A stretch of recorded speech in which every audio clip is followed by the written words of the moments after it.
What's up, you guys? I just wanted to hop on these days late in the playoffs. I always get to thinking about what it would be like to have my Raiders in it and all these things and how long it's been since I've been able to feel that joy of having the team late in the playoffs. So I started just brainstorming. What would I do if I was the Raiders GM, if I was in charge, if I could call the shots? What would I do to change everything and just flip it overnight and make it a successful organization now and in the future? You have everything available to you in terms of cap space. You have the third most cap space in the league. I think it's 90 mil or something like that. I know they do have quite a bit that's being wasted still on guys that aren't even there, but let's break it down. First of all, good luck to the AFC and the NFC, the games today. May the best teams win. But let's break it down. Let's get right into it. First thing I would do, as soon as Seattle is eliminated or wins it all, get Klint Kubiak in. There's been a ton of coaching vacancies that have been filled, which is good for the Raiders. I didn't think they would have a chance at Klint Kubiak because he was such a hot name. I know Atlanta is interested in this team, but they're all filling spots. So the Raiders may have a legitimate chance. Obviously, it's a somewhat attractive situation. You got Brady there now. You got the first overall pick. You got a ton of cap space. You can mold it exactly how you want it. It might not be beautiful at first, but there's a chance for hope. There's hope for the future. I'll say that. So first thing, hire Kubiak. He's a stud. He's an offensive genius. Obviously, his dad was in the league for so many years. His brother's in the league with San Francisco. They come from that tree. He's a Kyle Shanahan disciple. And every single quarterback that man has, the completion percentages are up near 70%, 67, 68, 60, and 70%. Just super efficient. They run that West Coast offense. Beautiful. But absolutely love it. And I think it's a perfect fit. Many of you, I'm probably going to go with Fernando Mendoza is the number one overall pick in April. We need that man. He is going to be the savior for the franchise, but not if you can't build around him. He is one of these quarterbacks where it does have to be a specific system that can fit the things that he does best, which is process quickly, get the ball out, and put it where it needs to go in terms of accuracy. Ball placement is very good. He's not going to wow you or jump off the page having that bazooka Josh Allen arm, but he does so many things well. And he's a very good leader and just a good culture guy to have in a place where you haven't had any stability since. They haven't won a playoff game since 2003. They've flown through quarterbacks and coaches and all kind of awful situations. You Raiders fans out there feel me. Even some of the other fan bases I'm sure can relate to where they continue to just hurt themselves and it seems like every single way possible. So I just wanted to get on here. Tom, Mark, John Spytek. Look, if you get this, please hear me out on at least a little bit of this. If you want to call me and bring me in, I'll do it myself. Get me in there. Let me change it. I bleed silver and black. We got to do this thing. We got to turn it around. I'm getting old, and I want to see them win a playoff game. Let's keep going. So they draft Mendoza with the 1-1. You're going to turn around, and you're going to grab his teammate in round 2, Omar Cooper Jr., coming off a big year, national championship, just under 1,000 yards, 13 touchdowns. 7 touchdowns the year prior. Extremely explosive player. He's got that Ja'Marr Chase build. He's 6 foot, 205, plays inside, plays outside. I think over his career at Indiana, he was 53 and 47. He was basically splitting 50-50. So super versatile guy, very explosive guy.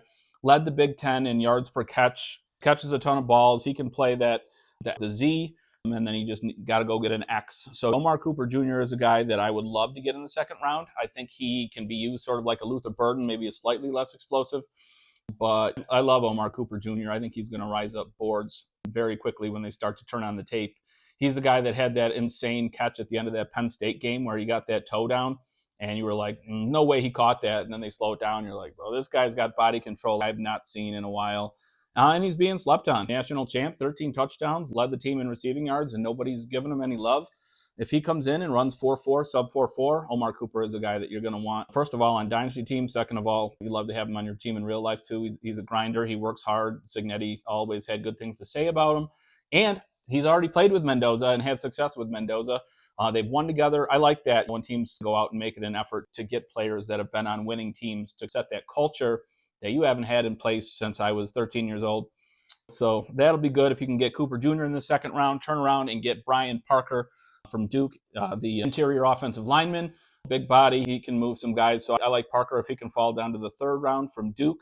I would do that. You got to address the O-line. You can't have Mendoza coming in here and just getting harassed. It's not going to work out now or in the future. So you basically have to prepare to load up on offense now. You're going to have to get the offensive-minded coach. You're going to have to get Mendoza, you're going to have to get linemen, and you're going to have to get yourself a receiver because, quite frankly, you've got no receivers outside of Brock Bowers.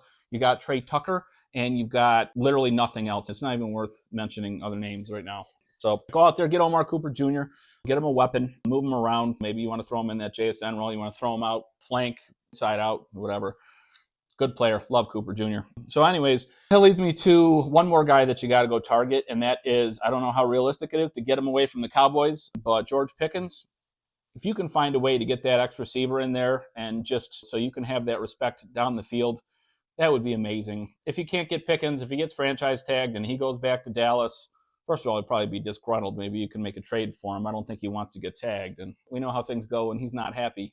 People will hear about it. So I would certainly love to take a chance. Go out and get Pickens. See what it would take, even if they tag him. Call over. Jerry, look, man, we've been dealing with you for a while. Got Al Davis, and you were 200 years ago started this thing. So what do you want to do? What's it going to take to get George? You can't afford to pay him long term. We know you can't.